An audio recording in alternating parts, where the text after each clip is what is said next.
Shalom, shalom, peuple de Dieu. Je crois Dieu nous fait grâce. Je vous salue au nom de notre Seigneur Jésus-Christ. Je suis votre missionnaire, Gaius Panzi. Je œuvre au sein des ministères Génération Joël. Je salue tout le monde qui nous appelle, tout le monde qui a reçu les appels pour effectuer l'œuvre du Seigneur. Par la grâce du Seigneur, je vais vous parler un peu des missionnaires et la délivrance, les cours que je vais dispenser tout à l'heure, c'est cet enseignement que je vais dispenser tout à l'heure. Pourquoi les missionnaires et la délivrance? Les missionnaires et la délivrance, c'est très important dans l'œuvre missionnaire. Il faut que les missionnaires puissent comprendre certaines réalités qui se passent dans ce monde. Parce que lorsque Dieu nous envoie en mission, nous partons vers des territoires, nous partons vers des pays où ils sont sous l'emprise de l'ennemi, mais les missionnaires doivent comprendre ce qu'est la délivrance. Premièrement, Dieu ne peut jamais envoyer quelqu'un si tu n'as jamais choisi. Nous allons lire dans Luc, dans Actes des Apôtres, chapitre 26.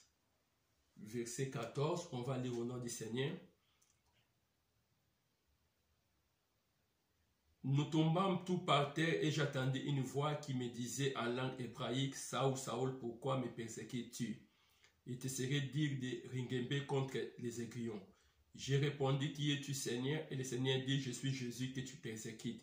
Mais lève-toi et tiens-toi sur tes pieds, car je te suis apparu pour t'établir ministre et témoin des choses que tu as vues et de celles pour lesquelles je t'apparaîtrai.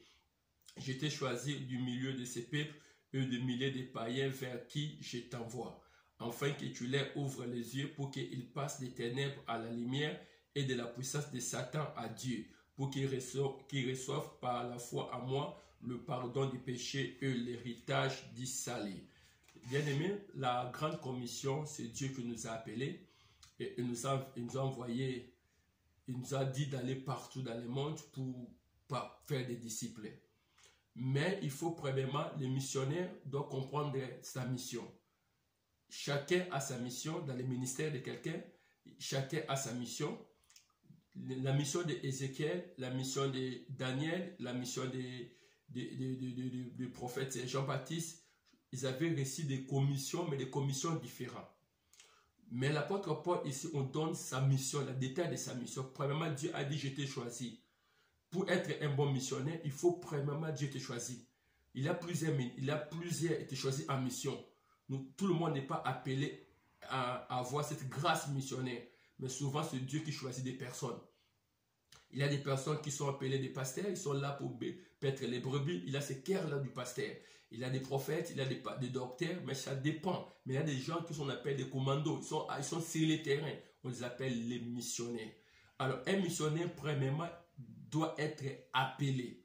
Donc, il faut comprendre que tu es appelé. Tu es missionnaire, mais tu es appelé. L'appel est très important. Dieu lui-même, quand je parle de l'appel, c'est Dieu qui choisit. Parce qu'aujourd'hui, nous sommes en train de vivre beaucoup de scandales dans l'œuvre de Dieu. Pourquoi? Parce qu'il y a plusieurs personnes que Dieu ne les a pas appelées. On a quatre, j'ai toujours intitulé 4 sortes de serviteurs. Serviteurs du diable. Dieu les a envoyés dans les champs missionnaires pour faire des dégâts, des scandales, afin que l'évangile soit blasphémé. Les gens commencent à dire tel pasteur, tel prophète, mais tu ne sais pas, parfois il était un serviteur du diable. On a ce qu'on appelle le serviteur des hommes. Cela veut dire que comme mon père est pasteur, ma mère est pasteur, donc tout le monde ici, donc moi je suis obligé d'être pasteur. Bien aimé, l'appel pastoral, c'est Dieu qui choisit la mission. Alors ne sois jamais un serviteur des hommes. Pourquoi? Parce que lorsque vous serez sur le terrain, il n'y a aucune protection contre vous. Parce que la personne qui t'a appelé, il te dira, je n'ai jamais connu cet homme. Car la personne qui appelle, c'est le Saint-Esprit. Il y a des serviteurs fabriqués par les hommes. Cela veut dire que les hommes, pendant les serviteurs autoproclamés. Donc, à cause de la conjoncture actuelle, à cause des situations difficiles, il a dit, ok, je m'improvise serviteur de Dieu pour l'argent, pour telle chose. On appelle ça les mercenaires. C'est pour ça qu'ils font beaucoup de cas parce qu'eux-mêmes, ils sont autoproclamés.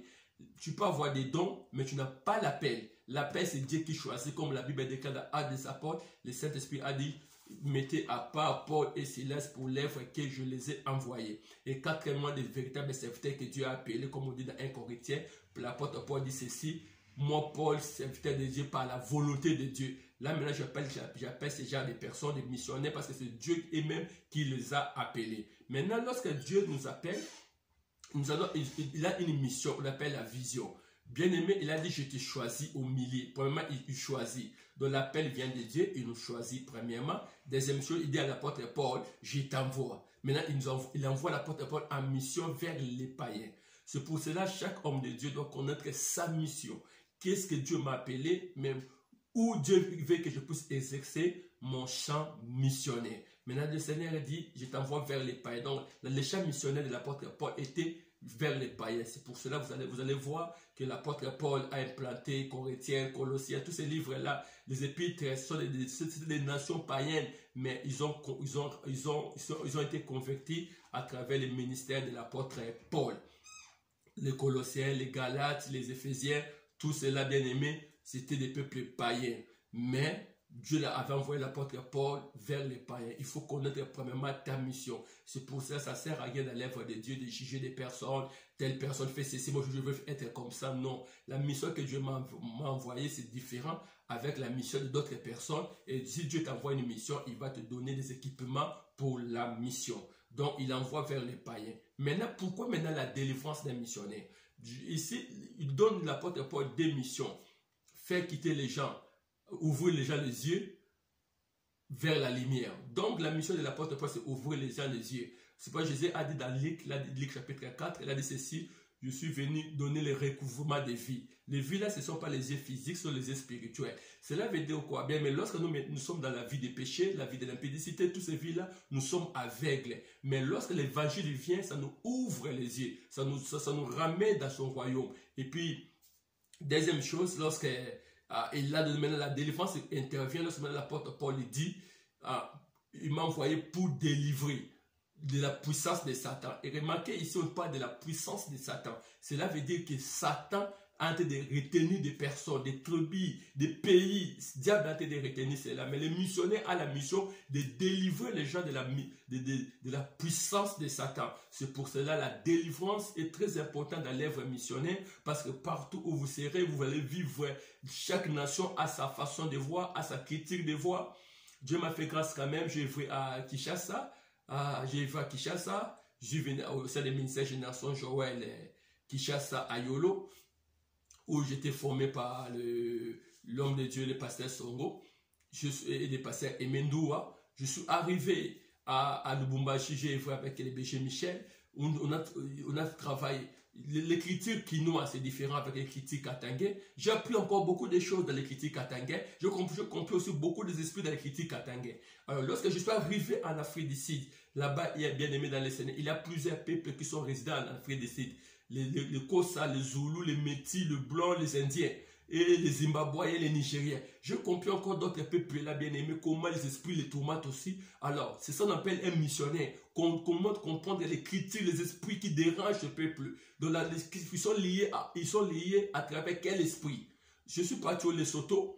J'ai fait des travaux. Les Lesotho, ce sont les deux pays qui se trouvent en Afrique du Sud. Je vis encore comment les Sous sont troublés par les esprits impies. Je suis parti au Botswana. Je vis encore beaucoup de choses. Et je suis venu en Europe. Ici encore, c'est terrible. Et moi, je croyais que je devais avoir les réponses. Mais ici, je travaille encore beaucoup. Je suis avec le peuple haïtien. Je suis avec les Antillais, les Guadeloupéens, les Gabonais, les Camerounais.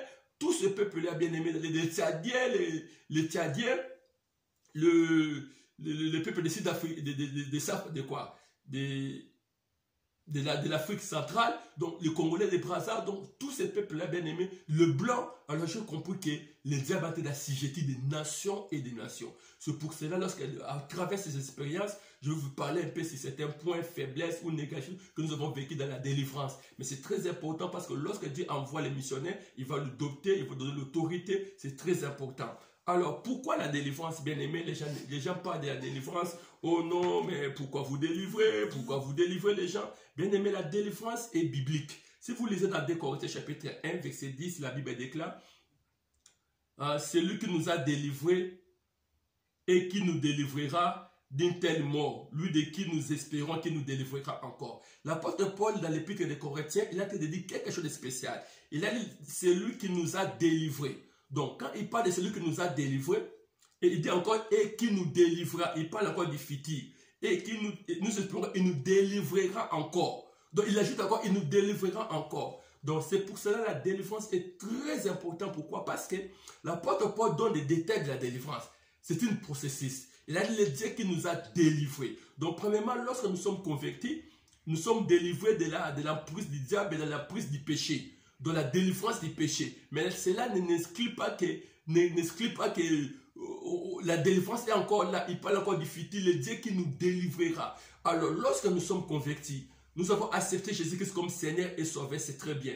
Comme j'ai donné toujours l'exemple de la résurrection de Lazare. Lazare a écouté la voix du Seigneur. Et Dieu a dit à Lazare, ôte la pierre. Or, la pierre dans la Bible signifie, Dieu a dit, n'ayez pas le cœur de la pierre. Donc la pierre, lorsqu'on avait ôté dans les tombes de Lazare, c'était la repentance.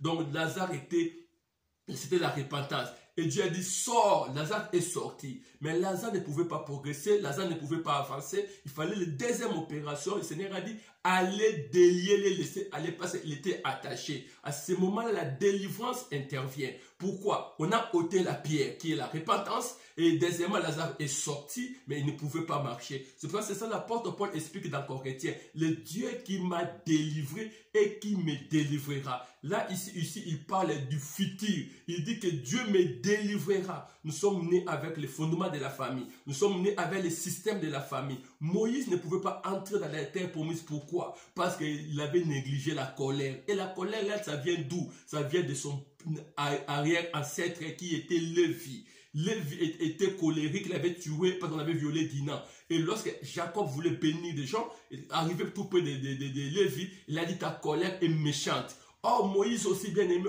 on lui a dit de parler au rocher, il a frappé le rocher à cause de colère. Or, la colère a été introduite dans la vie de Moïse. C'est pour cela que dans les nations où je vois, tu verras que les Congolais, nous sommes dans les nations, tu verras que les Congolais, mais ces Congolais, ils habitent en Amérique, ils habitent en France. Mais pourquoi ce genre de choses que je voyais à Kinshasa ou au Katanga, ça se trouve dans les milliers Congolais? Pourquoi ce genre de choses, c'est dans les milliers Gabonais? Ce sont dans les milliers Haïtiens. Dans les milliers quoi? Ce sont ce qu'on appelle, bien aimé, la grande délivrance, l'entité. Ça te réclame. Les histoires, ça nous réclame. Parce que lorsque Lazare était ressuscité, bien aimé, Lazare ne pouvait pas marcher. Alors il faut entrer dans les profondeurs. Deuxième chose, bien aimé, il y a les fondements de la famille, les autels sataniques, les malédictions prononcées, le système de la famille. Chaque nation a ses histoires. C'est pour cela que la délivrance intervient. Et l'apôtre Paul parle dans les futurs, le Dieu qui me délivrera.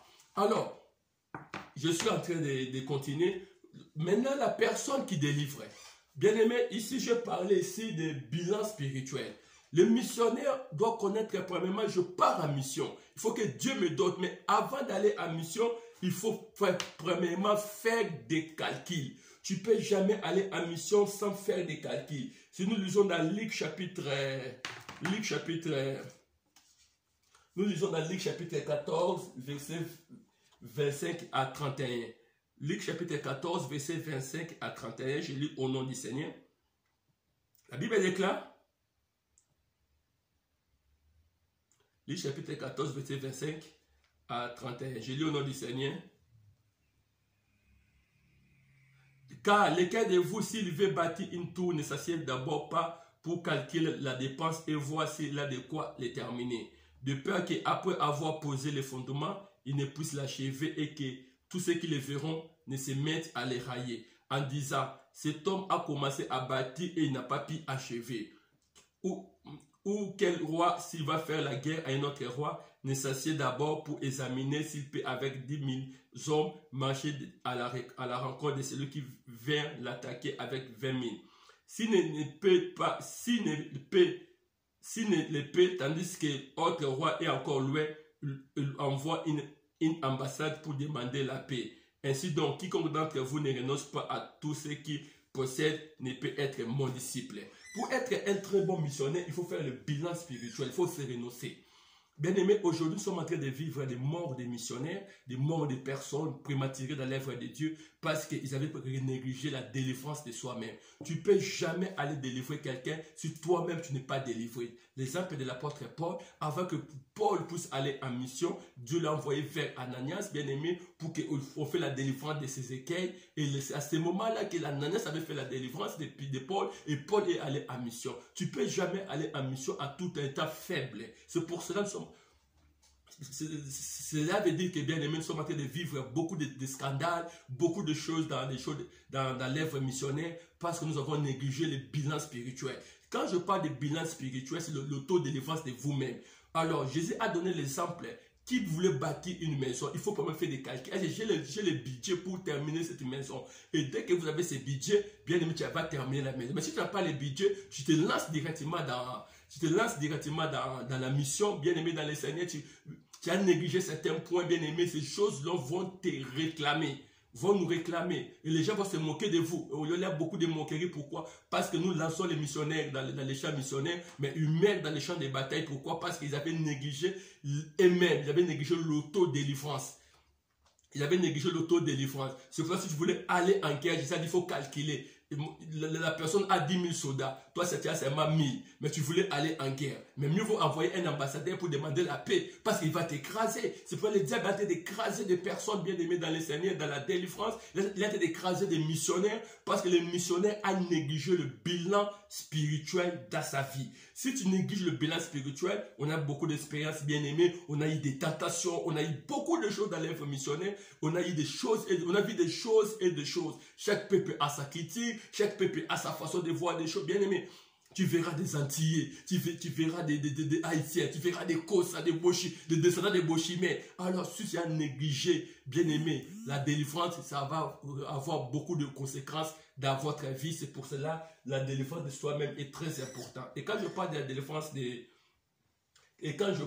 délivrance de soi-même est très important. Pourquoi? Il faut se délivrer dans les 4 points. Dans les 4 points bien aimés dans les Seigneurs, qu'on a besoin de la délivrance, on a besoin de la délivrance de la chair, on a besoin de la délivrance du péché, on a besoin de la délivrance de l'orgueil, on a besoin de la délivrance de l'argent. Les missionnaires doivent se délivrer de ces 4 choses. Tu ne peux jamais libérer les personnes dans la vie des péchés si toi-même tu as la vie des péchés en vous. Tu ne peux jamais libérer les gens dans les désirs de la chair si toi-même tu as des désirs de la chair. C'est pourquoi vous allez voir des missionnaires qui sont en train de tomber dans l'impudicité, dans tel scandale, dans le divorce, parce qu'ils avaient négligé les désirs de la chair. Il faut que tu délivres toi-même la chair, il faut que tu te délivres toi-même le péché. Et tu te délivres du péché, tu te délivres de l'orgueil. Parce que Dieu peut t'utiliser puissamment, mais Dieu résiste aux orgueilleux, il fait grâce aux humbles. Quelles que soient les dimensions que Dieu peut t'utiliser, Dieu résiste aux orgueilleux. Les miracles, les prophéties avec les attitudes de guérison dans les champs missionnaires.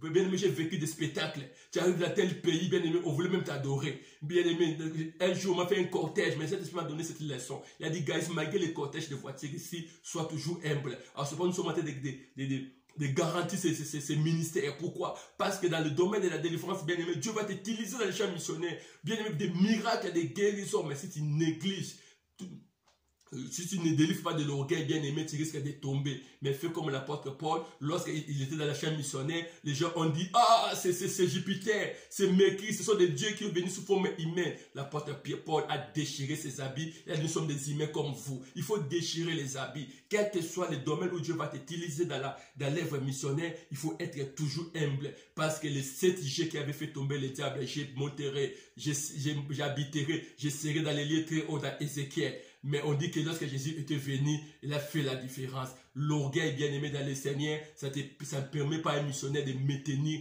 dans l'œuvre missionnaire. L'amour de l'argent, ne fais jamais l'œuvre déjà pour de l'argent. On a beaucoup d'expériences bien aimées. C'est Dieu qui t'a appelé. Dieu va te choisir. Dieu va pouvoir à ta mission. Dieu va faire beaucoup de choses sur ta mission. Si c'est véritablement Dieu t'a choisi au lieu d'être un mercenaire dans le champ missionnaire. Alors, si le missionnaire maintenant se délivre de ces 4 choses, le péché, les désirs de la chair, mais c'est beaucoup, parce que les champs missionnaires, imaginez-vous, je vous donne un exemple. Un jour, je faisais la délivrance d'une Kossa. Tu sais, les Sud-Africains, ils ont des bassins là terribles. Ils sont des géants bien aimés. Je faisais la délivrance, j'ai terminé. Les critiques, c'est comment? Après la délivrance, on te fait la collade. Donc, pour me dire merci. Elle, maintenant, elle avait des mauvaises intentions. Elle m'a serré comme ça. Elle me laissait, elle ne voulait pas me laisser. Bien aimé, je suis quand même humaine. Alors, si bien aimé, je n'avais pas les alliances, je n'avais pas les interdits, je n'avais pas beaucoup de choses bien aimées, j'allais tomber. J'allais tomber, bien aimé, j'allais tomber. Parce qu'elle ne voulait pas me laisser. Elle voulait dire, parce que j'ai besoin. Elle dit, papa, I need you, j'ai besoin de toi. Oh, bien aimé. C'était pas ça. Et Dieu m'avait sauvé, j'ai mis ses mains comme ça. Bien aimé, j'ai dit, tu es ma fille, je ne peux jamais tomber avec toi. Pour te faire comprendre que bien aimé dans les Seigneur, alors si un missionnaire n'a pas fait de discipline dans sa vie, la discipline de la chair, la discipline dans les chaînes, la discipline dans la prière, bien aimé, tu feras beaucoup de scandales dans l'œuvre missionnaire. C'est pour cela, lorsqu'un missionnaire est sur le terrain, il doit apprendre 4 choses: maîtriser le péché, maîtriser le désir de la chair, maîtriser l'orgueil et maîtriser l'argent. Tu seras un missionnaire bien complet. Alors, je vous dis qu'est-ce que la délivrance, bien aimé dans le Seigneur.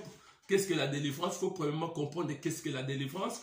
Alors, je résume cela rapidement parce qu'on n'a pas assez de temps pour se maudire. Qu'est-ce que la délivrance? La délivrance, bien aimé, c'est libérer quelqu'un de la captivité.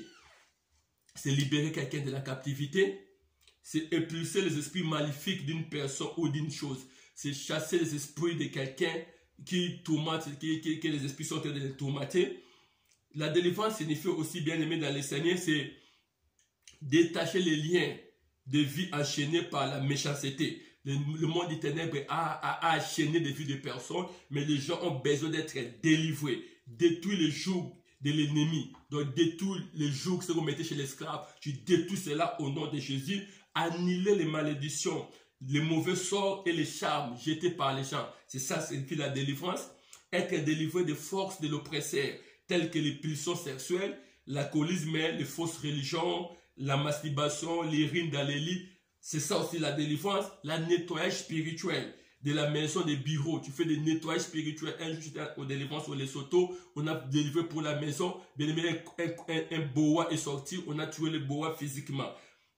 C'est nettoyer spirituellement, briser les chaînes des entraves sataniques, briser les chaînes de quelqu'un, enlever le fardeau lourd, invisible. Il y a des personnes qu'on les a placé les fardeaux, mais toi tu as la mission de les enlever, ces fardeaux. Déraciner les semences sataniques dans la vie de quelqu'un, la détruction de l'œuvre de Satan, tu détruis les œuvres de Satan, enlever l'embargo. Cela veut dire qu'on a dit à la personne, tu ne vas pas progresser, tu ne vas pas avancer, mais bien aimé, mais lorsque tu fais la délivrance, tu enlèves l'embargo dans la vie de quelqu'un. C'est libérer quelqu'un des attaques démoniaques ou de l'impurité, des démons impurs, des démons tubus, les délivrer de ces attaques, être libéré de l'influence satanique.